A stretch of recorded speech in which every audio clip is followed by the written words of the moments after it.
Nag-courtesy visit kay Mole Minister Muslimin Sema ang project officers at representatives mula sa University of the Philippines, Mindanao Livelihood Improvement through Facilitated Extension o LIFE project.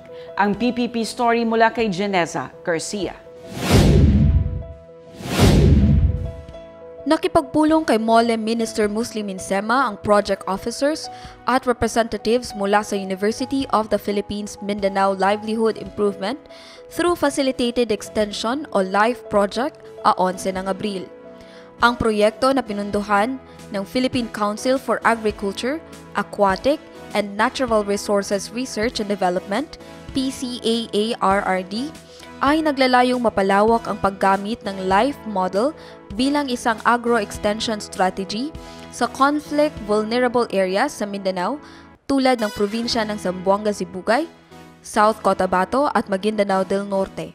Ang Barangay Bungabong sa Sultan Mastura ang isa sa mga program partner communities ng proyekto at target areas para mapahusay ang agricultural, livelihood at peace and order situation. Ibinahagi naman ni Minister Sema ang iba't ibang programa at serbisyo na alok ng Mole, lalo na para sa mga asosasyon ng mga manggagawa o magsasaka at informal sector. Nagbahagi rin ng kanyang insights si LIFE Program Leader at UP Mindanao School of Management Dean Aurelia Luzbiminda Gomez, gayon din sa update ng project at inihayag ang suporta ng UP Mindanao sa mga programa ng Mole at iba pang ahensya ng BARM. Geneza Garcia, iMinds, Philippines.